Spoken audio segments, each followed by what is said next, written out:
Bismillahirrahmanirrahim. Assalamualaikum warahmatullahi wabarakatuh.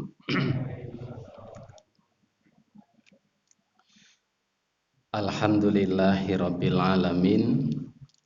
Alhamdulillahilladzi wa kafa wa ala rasulillahil mustafa.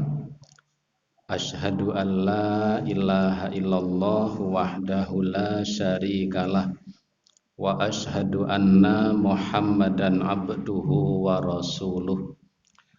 Allahumma sholli wa sallim wa barik ala nabiyyina Muhammadin wa ala alihi wa ashabihi wa man tabi'ahum bi ihsanin ila yaumiddin. Wa qalu subhanaka la ilma lana illa ma 'allamtana innaka antal alimul hakim.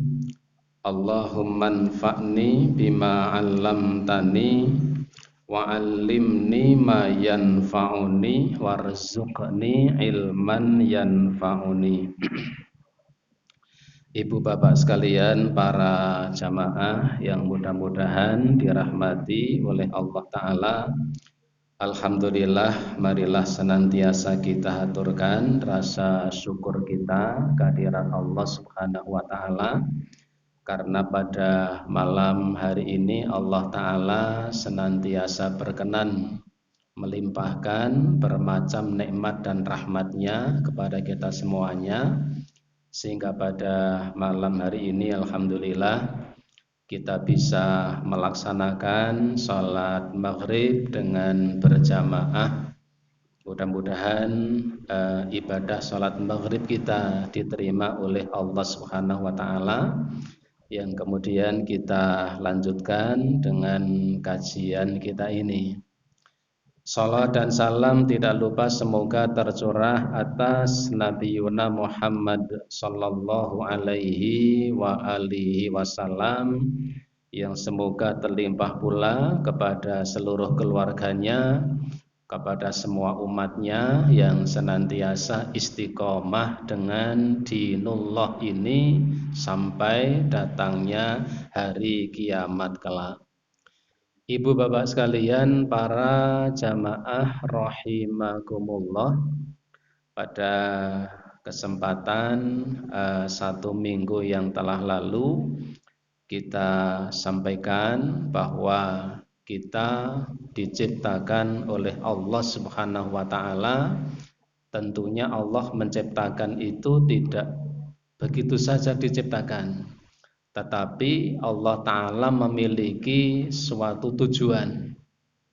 Kemarin kita sampaikan sebuah pernyataan seorang ulama dari Indonesia.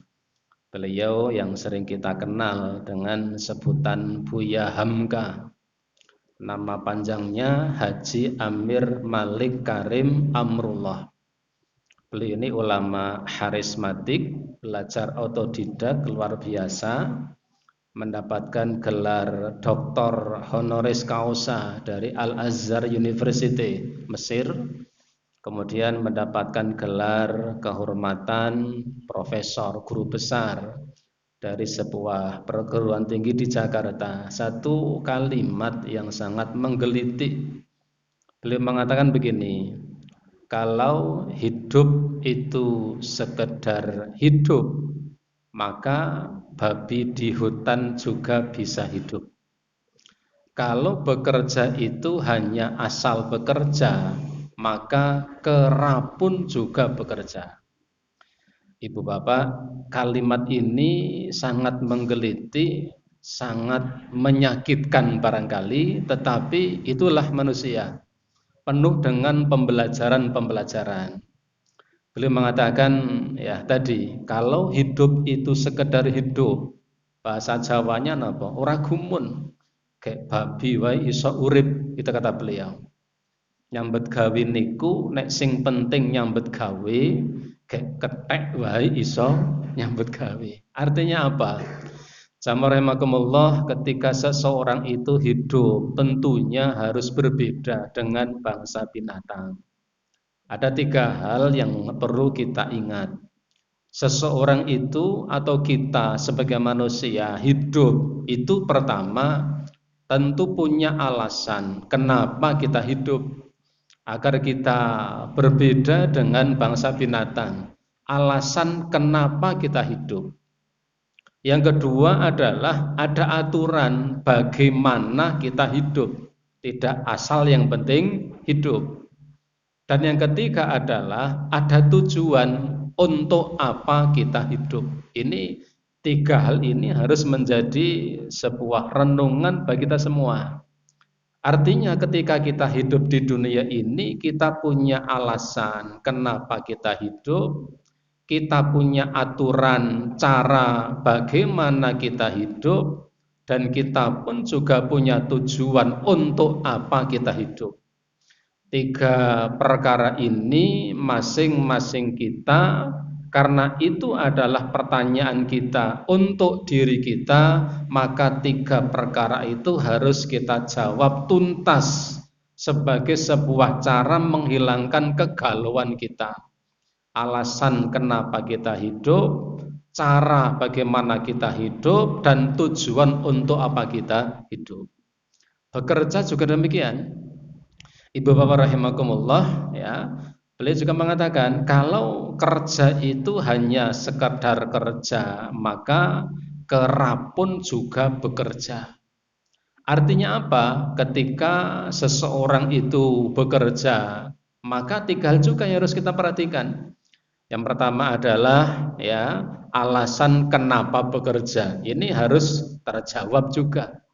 Alasan kenapa kita bekerja? Alasannya apa?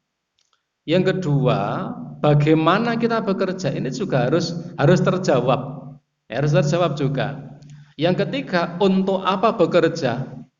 Artinya kalau kita bekerja dengan 3 landasan ini sebagai satu pertanyaan yang harus kita jawab, kenapa kita bekerja, kemudian bagaimana kita bekerja, kemudian untuk apa kita bekerja. 3 perkara ini ketika kemudian menjadi sebuah renungan yang harus kita jawab mendasari dalam kita bekerja, maka insya Allah kita bekerja juga tidak sebagaimana binatang itu bekerja. Karenanya ini karena masih dalam pengantar fikih ibadah, ibu bapak rahimakumullah, kita faham bahwa ketika Allah menciptakan kita ini tujuannya jelas. Wa ma khalaqtul jinna wal insa illa liya'budun. Tujuan Allah menciptakan manusia itu tidak lain adalah agar manusia itu beribadah kepada Allah, mentauhidkan kepada Allah, yang artinya semua kegiatan, aktivitas yang dilakukan oleh seseorang dari semenjak bangun tidurnya sampai kemudian ketika hendak tidurnya, semuanya dilakukan dalam rangka untuk mendekatkan diri kepada Allah.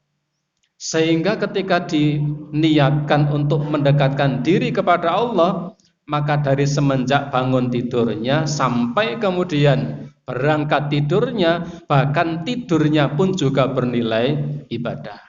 Bahkan bekerja juga ibadah. Dosen rahimakumullah, saya baca sebuah paparan pendek, simpel tapi menarik. Ketika seorang mukmin itu bekerja, itu ada 3 hal yang harus kita ingat, yang harus kita bangun. Yang pertama adalah bahwa pekerjaan seseorang itu hakikatnya adalah anugerah yang harus disyukuri. Dengan resiko apapun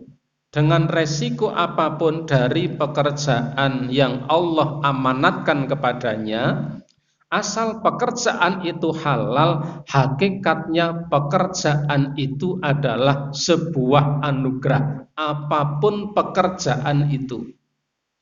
Kenapa? Karena di luar sana banyak orang, mohon maaf, begitu bingungnya, begitu pusingnya karena tidak punya pekerjaan. Maka ketika kita ini punya pekerjaan, apapun pekerjaan kita, kalau pekerjaan itu memang jelas-jelas caranya halal, jenis pekerjaannya halal, maka hakikatnya itu adalah sebuah anugerah. Kenapa anugerah? Bapak sekalian, ketika seseorang itu bekerja, maka dia akan mendapatkan minimal yang pertama, pengalaman dari sebuah pekerjaan. Dan pengalaman itu anugerah yang luar biasa. Yang kadang-kadang pengalaman itu tidak bisa dinominalkan dengan nominal uang. Yang kedua, ketika seorang itu bekerja, dia akan mendapatkan relasi teman dalam bekerja. Dan yang namanya teman itu kan macam-macam.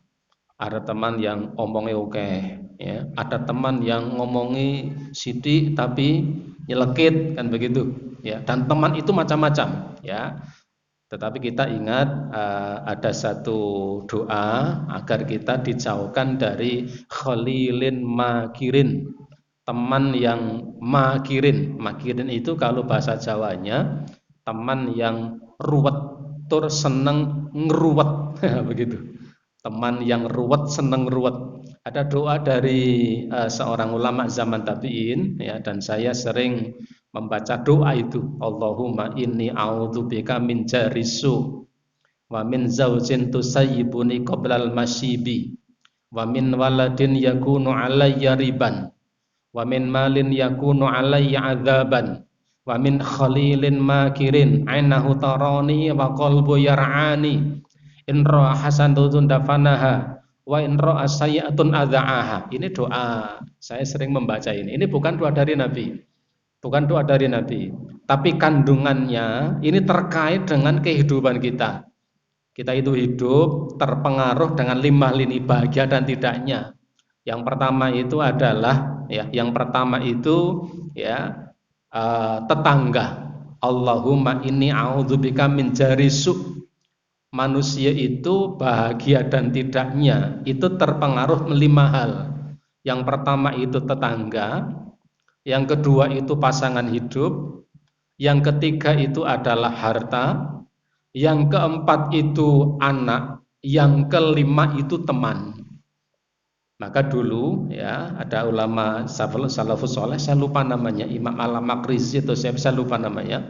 Beliau membaca doa itu, Allahumma inni a'udzubika min jarisu. Ya Allah, aku berlindung kepada Engkau dari teman yang jahat, dari tetangga yang jahat. Tetangga yang jahat. Karena bagaimanapun, ya, sekaya apapun seseorang, ini kalau tetangganya jahat itu sudah cukup membuat hidupnya menderita. Tetangga jahat. Yang kedua, wa min zaujin tusayyibuni qoblal masyibi. Dan saya memohon kepada Engkau ya Allah dari pasangan hidup saya yang bisa menjadikan saya beruban sebelum waktunya. Nah, ini rada nyelekit itu doanya, ya. Mohon kepada Allah dari pasangan hidup sing ladenane angel.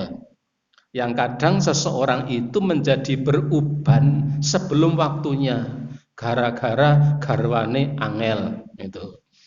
Tapi jenengan ndak usah nyawang jejere.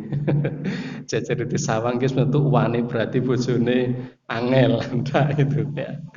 Memang itu seperti itu pengaruhnya. Yang kedua, yang ketiga, wa min waladin yakunu alayya riban. Dan saya memohon perlindungan kepadamu ya Allah dari anak yang nanti bisa memusuhiku ketika tua. Anak yang nanti di dewasanya akan menjadi musuh orang tua. Wa min malin yakunu alayya adzaban. Dan dari harta, yang harta ini tidak menjadikanku merasa nikmat, tetapi harta ini menjadikan saya menjadi tersiksa. Ada orang yang tersiksa karena hartanya. Harta yang semestinya itu menjadikan orang itu senang, tapi kemudian menjadi tersiksa. Wa min khalilin makirin. Dan mohon perlindungan kepadamu ya Allah dari khalilin makirin, dari teman yang makirin, yang suka membuat makar, teman yang jahat, yang ruwet, ya. Kenapa? Ya, kemudian beliau masih mengatakan in ra'a hasanatun dafanaha wa in rasaitun adaaha. Teman yang jahat ini selalu menunggu-nunggu kejatuhanku. Kalau aku melakukan kebaikan, maka kebaikanku tidak pernah dianggap. Tetapi kalau aku melakukan keburukan, maka keburukanku akan diobral. Nah, ini teman-teman yang tidak baik. Nah, jamaah rahimakumullah ya. Jadi ketika seseorang itu bekerja, dia akan mendapatkan anugerah berupa teman. Mendapatkan anugerah berupa banyak teman, ada pengalaman, kemudian ada penghasilan. Maka pekerjaan itu hakikatnya adalah anugerah dari Allah Subhanahu wa taala, sehingga jamaah mohon maaf, sepandai apapun kita, kebetulan Allah taala memberikan anugerah pekerjaan sesuai dengan kepandaian para ibu bapak sekalian, maka hakikatnya pekerjaan itu bukan karena kepandaian panjenengan, tetapi semata-mata karena anugerah Allah Subhanahu wa taala, bukan karena kepandaian. Bila di antara ibu bapak sekalian, nun sewu, ada yang menjadi seorang guru misalnya, ya, kemudian mengajar di sekolah atau di pesantren, maka sebenarnya pekerjaan itu Allah berikan kepada panjenengan bukan karena kepintaran, tetapi semata-mata karena anugerah yang Allah Ta'ala berikan kepada kita. Kenapa? Karena jujur di luar sana masih banyak orang yang lebih kompeten, lebih punya kemampuan, lebih punya pengetahuan, lebih punya keahlian. Tetapi kenapa pekerjaan itu diberikan kepada kita? Itu tidak lain adalah karena pekerjaan itu sebuah anugerah. Maka yang kita sekarang ya memiliki pekerjaan apapun, supaya kita bekerja itu tidak seperti layaknya binatang, maka pekerjaan itu harus kita syukuri karena itu adalah anugerah dari Allah Subhanahu wa taala. Yang kedua, pekerjaan kita ini hakikatnya adalah sebuah amanah. Artinya apa? Artinya pekerjaan kita ini ada pertanggungjawaban. Ada kalanya kalau pekerjaan kita ini terkait dengan akad kepada sesama manusia, maka ada pertanggungjawaban secara formal di hadapan orang yang memberikan pekerjaan.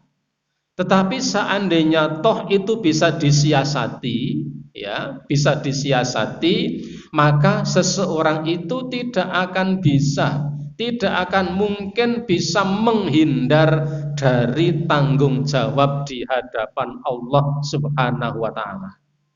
Ibu bapak sekalian rahimakumullah, karena seseorang tidak menyadari bahwa pekerjaan itu adalah sebuah amanah, tidak menyadari bahwa pekerjaan itu adalah amanah, maka yang terjadi adalah seperti yang sering kita dengar di berita-berita itu.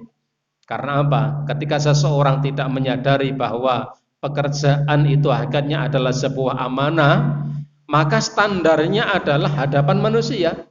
Ketika tidak ada seseorang yang mengetahui apa yang dilakukan, karena standarnya manusia menganggap tidak ada yang melihat, tidak ada yang menyaksikan, maka mungkin seseorang akan menggunting dalam lipatan, akan menggunakan kesempatan dalam kesempitan. Karena apa? Standarnya manusia tidak menyadari bahwa pekerjaan itu hakikatnya adalah amanah yang kelak akan dimintai pertanggungjawaban di hadapan Allah Subhanahu wa taala.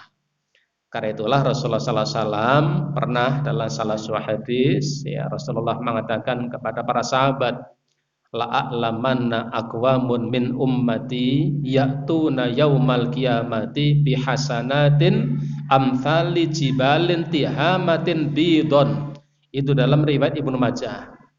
Rasulullah mengatakan, la'alamanna aqwaman min ummati, sungguh akan aku beritahukan kepada kalian tentang suatu kaum di antara umatku, ya'tuna yaumal qiyamati bihasanatin, bentuknya jamak. Aku beritahukan kepada kalian tentang ada suatu kaum yang kelak di hadapan Allah di akhirat nanti menghadap Allah Ta'ala bihasanatin, dengan membawa hasanat yang banyak. Ada seseorang di antara umat Nabi menghadap Allah Ta'ala dengan membawa amal kebaikan yang banyak. Barangkali membawa amal kebaikan sholat, barangkali membawa amal kebaikan puasa, sedekah dan lain sebagainya. Sampai saking banyaknya amal yang dibawa ini, Nabi menggambarkan amthali jibalin tihamatin bidon. Karena dia membawa amal yang sangat banyak, digambarkan seakan-akan dia membawa gunung Tihamah bidon yang nampak putih. Ya, gunung Tihamah itu karena batu-batuan cadas, maka kalau siang hari terkena sinar matahari dari kejauhan itu agak putih ke abu-abuan, ya, ke krem-kreman. Karena gunung di Jazirah Arab tidak seperti di tempat kita. Kalau tempat kita dari jauh kelihatan hijau royo-royo. Nabi menggambarkan begitu. Ada seseorang di antara umatku menghadap Allah Ta'ala dengan membawa amal kebaikan yang banyak. Saking banyaknya amal kebaikan itu digambarkan dia seperti membawa gunung Tihamah yang nampak putih. Tapi kata Nabi, fayaj'aluhallahu haba'an mansura.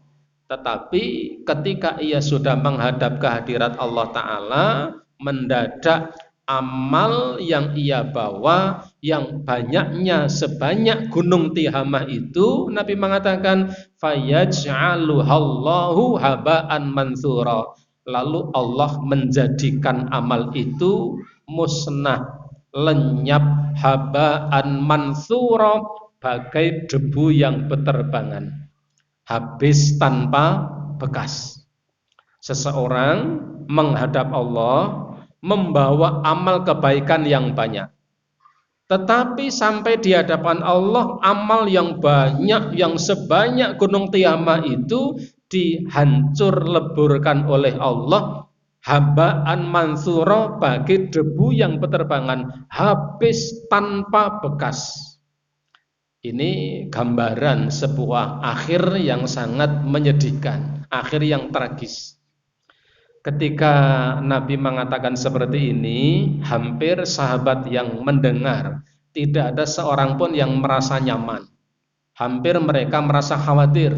Jangan-jangan yang dikatakan oleh Nabi itu adalah saya. Hampir para sahabat yang mendengar seperti itu.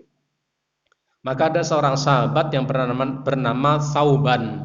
Dia berkata begini, ya Rasulullah, sifhum lana wajallihim lana alla nakuna minhum wa nahnu la na'lam, kata beliau. Ya Rasulullah, tolong jelaskan kepada kami, sifhum lana, tolong jelaskan kepada kami sifat-sifat mereka itu seperti apa. Wajallihim lana, terangkanlah kepada kami, jelaskanlah kepada kami sifat-sifat mereka, tanda-tanda mereka, ya. Alla nakuna minhum, kami khawatir kalau kami termasuk mereka, wa nahnu la na'lam, dalam kondisi kami tidak tahu. Kami khawatir ya Nabi, kalau yang Anda sabdakan, yang Anda katakan itu kami termasuk di dalamnya, sementara kami tidak tahu. Maka tolong jelaskan kepada kami sifat-sifat mereka, tanda-tanda mereka itu apa. Bismillahirrahmanirrahim. Ketika itu kemudian Nabi SAW mengatakan, hum min ikhwanikum. Mereka itu tidak lain adalah ya saudara-saudara kalian, orang-orang muslim. Wa min jildatikum. Bahkan kulit mereka itu juga sama dengan kulit kalian. Wa ya'khudhuna minal laili kama ta'khudhun, kata beliau. Bahkan mereka itu selalu mengambil sebagian waktu malamnya untuk melaksanakan sholat malam, kama ta'khudhun, sebagaimana kalian juga melakukannya. Tapi ini kurang napane niku. Nabi mengatakan orang yang membawa amal yang banyak tetapi kemudian dihancur leburkan oleh Allah bagai debu yang berterbangan itu, kata Nabi, mereka ini adalah ya saudara-saudara kalian, kulit mereka sama dengan kulit kalian, bahkan mereka itu juga sholat tahajud, sholat malam sebagaimana kalian juga melakukannya. Walakinnahum, hanya saja mereka itu adalah idza khalau bi maharimillahi intahakuha. Hanya saja mereka itu adalah orang-orang yang ketika dalam keadaan seorang diri terhadap perkara yang diharamkan oleh Allah, intahakuha, mereka mengambil dengan sangat lahapnya. Bahasa Jawanya tewal-tewel begitu. Seseorang yang punya pribadi ganda, split personality. Seseorang yang nampak baik ketika di hadapan banyak orang, tetapi ketika tidak ada orang yang melihatnya, karena standarnya itu adalah manusia, begitu tidak ada orang yang melihatnya, merasa aman karena tidak ada yang melihat. Maka karena merasa aman inilah kemudian terhadap perkara yang sebenarnya dilarang, sebenarnya diharamkan oleh Allah, ia ambil, ia terjang, ia lakukan karena gambarannya dalam pikirannya ia aman karena tidak ada orang yang melihatnya. Inilah akibat ketika seseorang tidak menyadari ketika ia bekerja, hakikatnya pekerjaan itu adalah sebuah amanah yang nanti di hadapan Allah pasti akan dimintai pertanggungjawabannya. Kalau toh di hadapan manusia mungkin itu bisa disiasati, maka di hadapan Allah dia tidak akan bisa mengelak karena tidak ada satupun yang tersembunyi dari pandangan Allah Subhanahu wa ta'ala. Maka ketika seorang itu bekerja harus menanamkan dalam jiwanya, dalam pribadinya bahwa pekerjaannya itu kecuali itu sebagai sebuah anugerah yang harus disyukuri, maka pekerjaan itu juga sebuah amanah yang harus ia jaga. Ini yang kedua. Sehingga ketika kita bekerja, pekerjaan kita ini ya juga bernilai ibadah. Yang ketiga, Ibu Bapak rahimakumullah, yang ketiga yang harus kita tanamkan dalam hati kita, bahwa pekerjaan kita ini hakikatnya adalah sebuah ibadah. Pekerjaan kita ini hakikatnya adalah sebuah ibadah. Ketika seseorang bekerja, pekerjaannya halal, maka semenjak ia keluar dari rumahnya untuk bekerja, dia berjalan sampai ke tempat kerjanya, kemudian dia melaksanakan pekerjaannya sampai dia kembali pulang ke rumah menyelesaikan pekerjaannya. Selama dia keluar dari rumah, dari perginya sampai pulangnya, hakikatnya dia sedang berada di jalan Allah Subhanahu wa ta'ala. Ada beberapa riwayat yang menjelaskan tentang ini. Salah satunya saya baca dalam riwayat At-Tabarani. Rasulullah mengatakan begini, idza kharaja yas'a liwaladi sigharan fa fi sabilillah.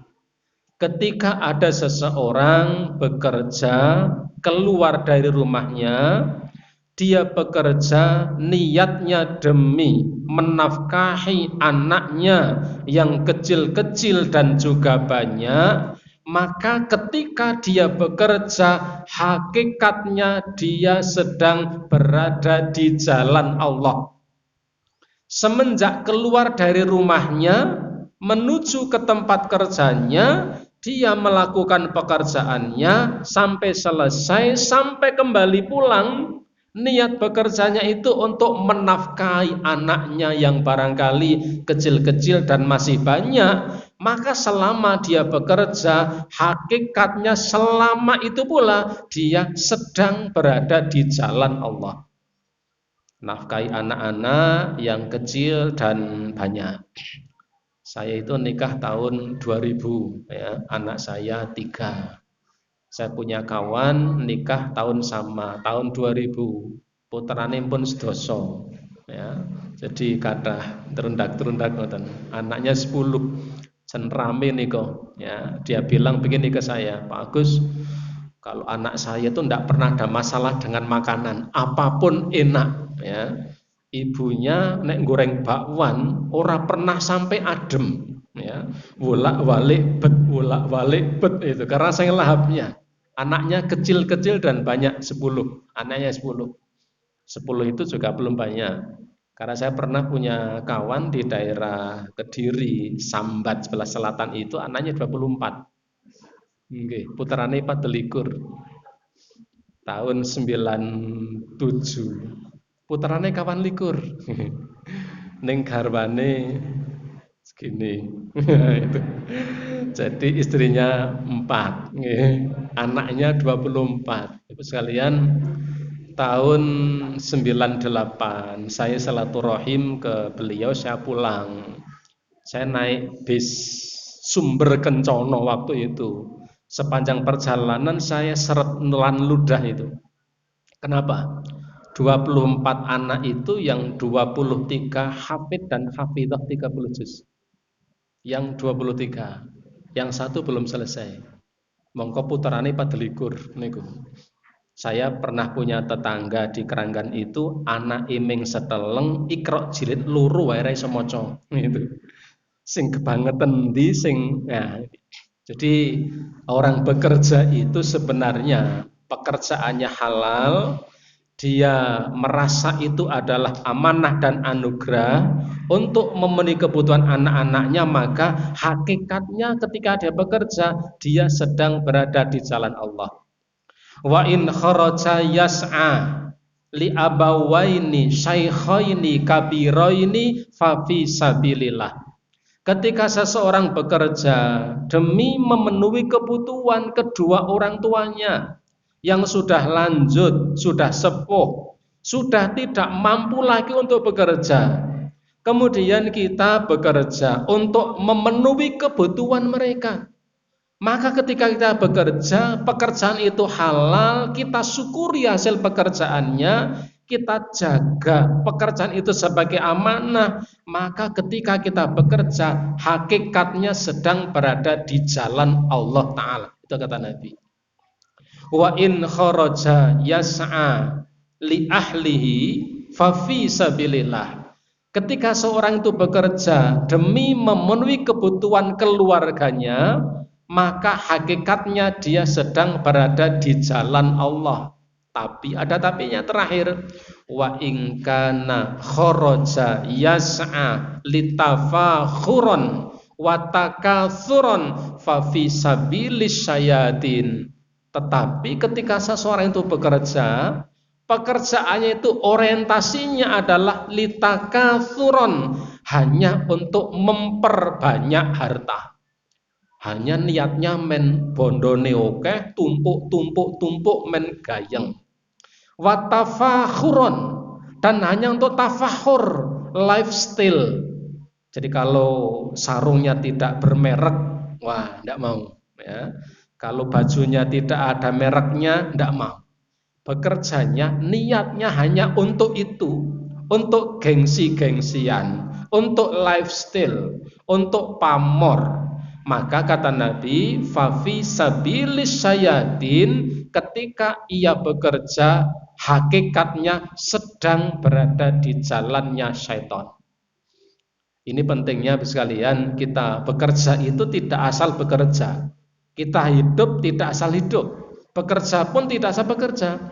Karena pekerjaan kita ini hakikatnya adalah sebuah ibadah. Karenanya Nabi sallallahu alaihi wasallam mengatakan bahwa salah satu di antara sekian dosa ya yang dampaknya besar itu adalah ketika seseorang punya kemampuan untuk bekerja, punya kebutuhan yang harus ia penuhi, punya tanggungan yang harus ia tanggung, tapi dia meninggalkan pekerjaannya. Ini suatu perbuatan dosa. Rasulullah mengatakan, ya, inna minadz-dzunubi ladzunuban. Sesungguhnya di antara macam-macam dosa itu ada satu macam dosa, la tukaffiru sholata wala siyama wala sodakota walal hajja walal umrata. Di antara dosa-dosa yang dilakukan oleh manusia itu ada satu macam perbuatan dosa, yang dosa itu tidak akan terhapus sekalipun dengan sholat, sekalipun dengan puasa, sekalipun dengan haji, sekalipun dengan umrah. Ada satu macam dosa yang tidak bisa terhapus dengan apapun, sekalipun dengan puasa, dengan haji, dengan umrah, dengan sholat. Maka ketika Nabi mengatakan seperti ini, ada seorang sahabat yang kemudian bertanya, ya Rasulullah, wa ma tukaffiruha? Ya Rasulullah, yang bisa menghapuskannya apa? Dosa yang besar yang tidak terhapus dengan amal ibadah sholat, puasa, haji, umrah. Lalu wa ma tukaffiruha? Yang bisa menghapuskannya apa? Ketika itu kemudian Nabi mengatakan, yang bisa menghapusnya adalah al-humumu fi talabil ma'isyah. Yang bisa menghapusnya adalah al-humum. Humum itu jamak dari himmah. Himmah itu adalah etos, semangat, ya. Al-humum, etos yang kuat, semangat yang kuat dalam menjalani pekerjaannya, yang melalui itu dia bisa melangsungkan kehidupannya. Dari hadis ini para ulama memberikan banyak kesimpulan. Kesimpulan yang paling pokok dua. Yang pertama adalah ketika seseorang diberi anugerah suatu pekerjaan, kemudian dia tidak melaksanakannya dengan sungguh-sungguh, minimal dia telah melakukan kesalahan. Seseorang diberi anugerah berupa pekerjaan, kemudian dia tidak melakukannya dengan kesungguhan, tidak melakukannya dengan sungguh-sungguh, melakukannya sakarepe dhewe, maka minimal dia telah melakukan kesalahan. Contoh, ya, seorang petani misalnya, petani di kampung, ya, orang berangkat ke sawah itu ya jam 7 misalnya. Tapi ada seseorang petani berangkat ke sawah, bangun pagi, subuhan, habis subuhan minum teh, ya, dan gorengan sampai jam 8. Orang menyat-menyat. Begitu jam 8 gorengannya habis, menyat, yang lainnya sudah ke sawah. Dia ke kandang, mohon maaf, dolanan doro. Sampai jam 10. Lainnya sudah ke sawah, sampai jam 10 saya dolanan doro. Selesai mainan itu misalnya, kecuali memang itu ternak, beda, lain. Ini hanya dolanan tok. Setelah seperti itu kemudian apa? Ya, dia tidak bergegas. Selesai dari dolanan masih kelinong-kelinong salin. Jam 10:30 ambil canggul ke sawah. Kayak macul oleh telung gajrukan, gajruk. Biasa di sawah itu sebelahnya sudah kelonteng yang teng Kang wedangan, kayak oleh telung gajrukan wedangan. Kemudian berhenti dia minum. Minumnya setengah jam sampai jam 11:04. Minum selesai, mau gajruk itu ada anak katak, bancet, melaku doyak. Kelingan di rumah punya anak itik, oleh ngoyak man 10 menit, kecekel gembol. Kemudian gajruk lagi, oleh rong gajrukan azan pulang. Seseorang yang diberi amanah suatu pekerjaan, diberi anugerah suatu pekerjaan, dia tidak melakukannya dengan kesungguhan, minimal dia telah melakukan kesalahan minimal. Dan ketika seseorang itu punya kebutuhan yang harus ia penuhi, ada tanggungan yang harus ia tanggung, kemudian dia menyengaja untuk tidak bekerja, padahal punya kemampuan untuk bekerja, hakikatnya dia sedang melakukan perbuatan dosa. Punya kemampuan bekerja tetapi tidak mau bekerja, sementara ada tanggungan dan kebutuhan yang harus dipenuhinya. Karena itulah sekalian, pekerjaan itu hakikatnya adalah sarana untuk beribadah kepada Allah. Karena itulah ya, melanjutkan yang kemarin, kalau kemarin hidup sekedar hidup ya tidak ada bedanya dengan binatang. Bekerja, asal bekerja juga tidak ada bedanya dengan binatang. Artinya kita hidup, kita bekerja, kita punya alasan kenapa kita hidup, kita punya alasan kenapa kita bekerja. Kita punya tata cara aturan hidup itu bagaimana, aturan bekerja itu bagaimana, dan kita juga punya tujuan. Hidup tujuannya apa, bekerja tujuannya apa.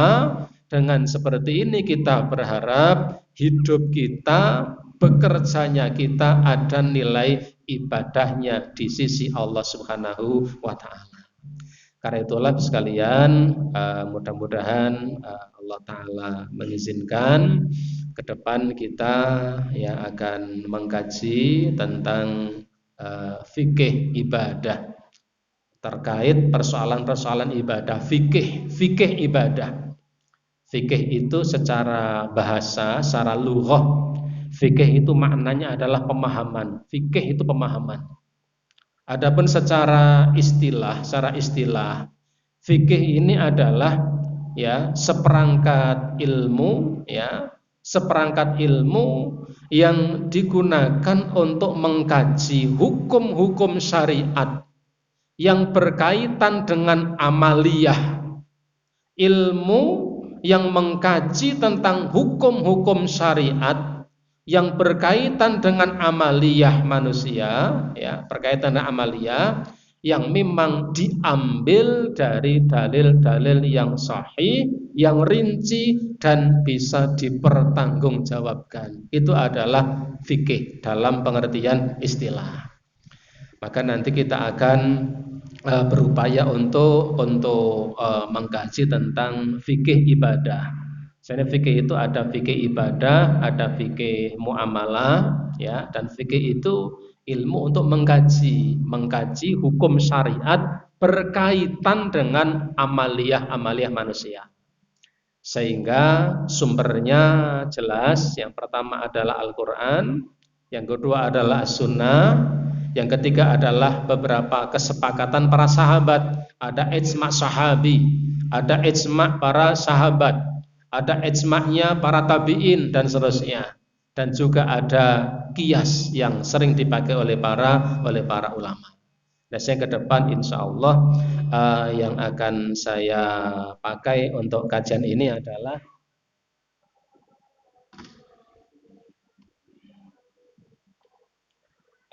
nanti barangkali yang akan saya pakai untuk rujukan atau untuk sandaran kajian malam Kamis ini adalah memakai kitab Fikih Muyasar, ya, Fikih Muyasar.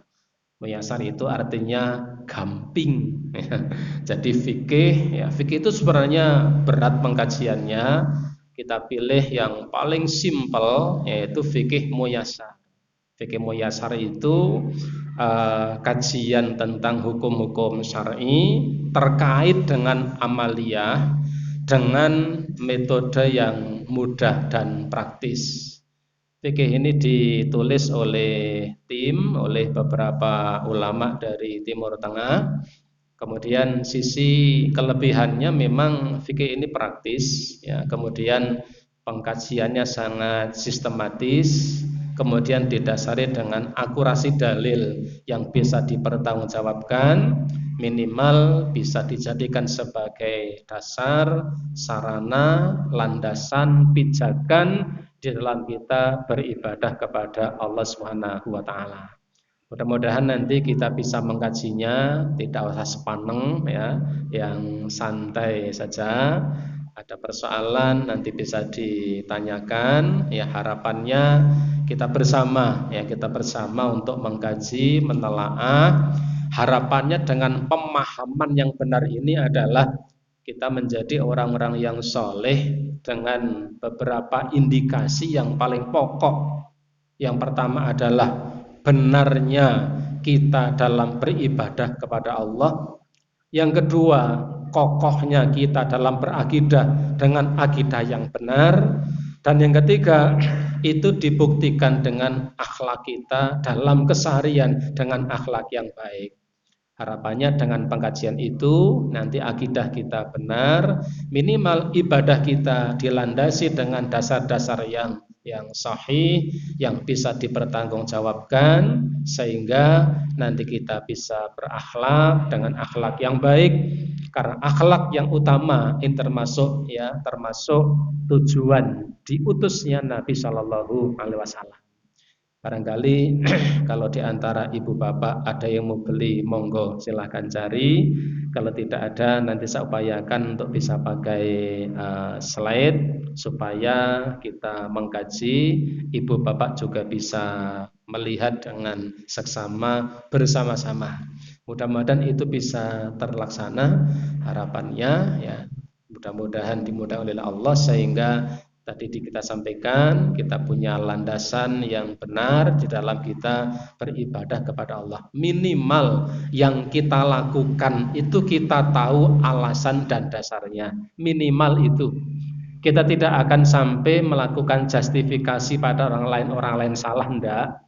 Tetapi kita mengkaji, harapannya yang kita lakukan itu minimal memang kita mengetahui akan dasar-dasarnya.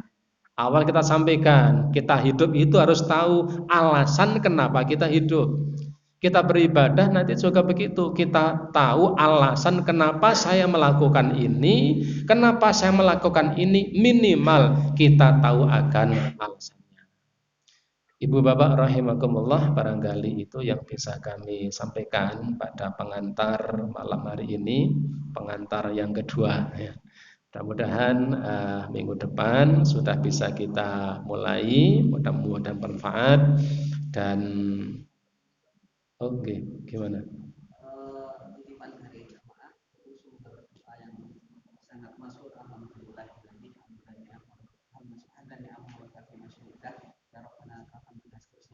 ya. Ini sumbernya dari mana? Kemudian tadi di awal sudah kita singgung kaitannya dengan berdoa selain menggunakan konteks Al-Quran maupun hadis. Oke. Berdoa dengan menggunakan konteks selain Al-Quran dan hadis. Misalnya saya baca di dalam kitab Taisiril Alam juz yang pertama ya, ketika membahas tentang masalah doa yang dianjurkan untuk dibaca sebelum seseorang melaksanakan salam setelah melakukan tasyahud, yaitu doa Allahumma inni a'udzubika min adzabi jahannam wa min adzabil qabri wa min fitnatil mahya wal mamati wa min syarri fitnatil masiihid dajjal. Kemudian di dalam kitab Taisir Alam tersebut disebut begini. Yang pertama, doa ketika ada doa yang masyru' disyariatkan oleh Rasulullah sallallahu alaihi wasallam, ada syariatnya, ada contohnya, ada tempat untuk membacanya, itu dijelaskan oleh Rasulullah, maka kita baca doa itu seperti lafal yang dicontohkan pada tempat yang diperintahkan. Contoh tadi doa Allahumma inni a'udzubika min adzabi jahannam wa min adzabil qabri wa min fitnatil mahya wal mamati wa min syarri fitnatil masiihid dajjal. Doa itu, doa teksnya dicontohkan oleh Nabi, diriwayatkan oleh Imam Muslim dan Nabi mencontohkannya dibaca setelah membaca tasyahud sebelum salam. Adapun doa yang kita ucapkan sesuai dengan kepentingan kita, sesuai dengan hajat kita, sesuai dengan kebutuhan kita, sementara kita tidak mendapatkan teks yang persis dengan seperti apa yang kita minta, baik karena ketidaktahuan, ketidakmampuan, maka tidak ada salahnya kita berdoa dengan menggunakan bahasa sebagaimana yang kita mampu. Karena tidak semua orang punya kemampuan melafalkan doa seperti yang dicontohkan oleh Nabi Sallallahu Alaihi Wasallam. Nah, kita mengkaji, belajar itu dalam rangka supaya tahu. Tetapi ketika kita ingin berdoa sesuatu yang sesuai dengan kepentingan kita, mohon maaf, seorang petani ketika dia menanam cabai, kemudian dia berdoa kepada Allah, dia ingin cabainya nanti nanamnya mudah, bisa tumbuh, bisa keluar buahnya, bisa laku, tur ora dutang, dibayar. Maka untuk mendapatkan teks doa yang persis seperti itu kesulitan.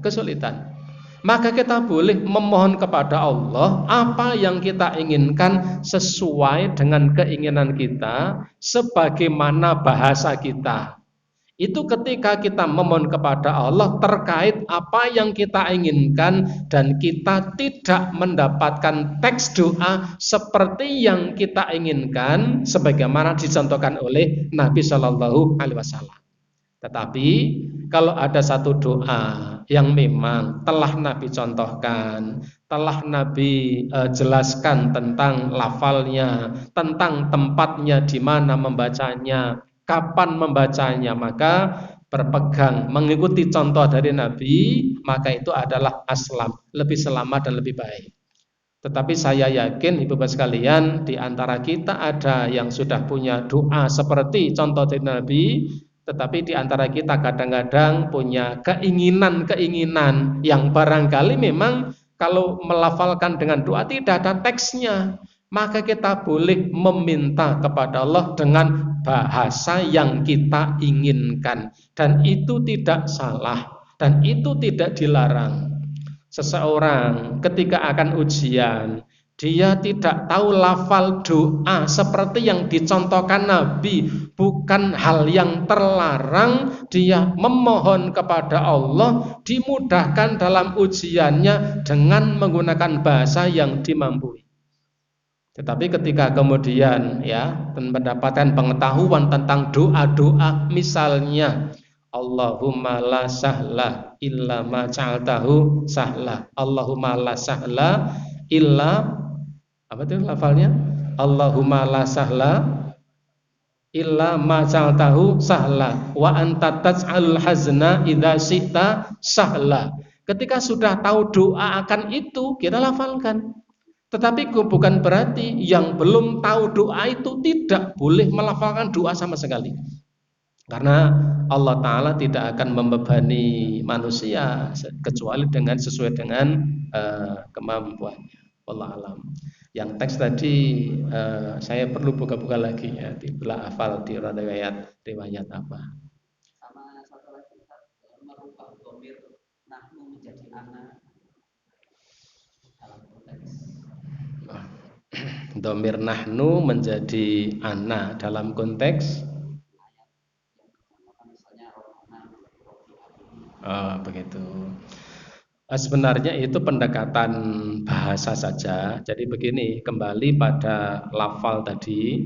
Ketika ada lafal yang memang sudah dicontohkan oleh Nabi dengan lafal tertentu, maka ketika kita menggunakan lafal itu akan aslam, lebih selamat dan lebih baik. Hanya saja ketika ada lafal dengan menggunakan dhamir saya, kemudian diganti dengan dhamir kami, itu menjadi bagian dari ta'adub dalam orang itu berdoa.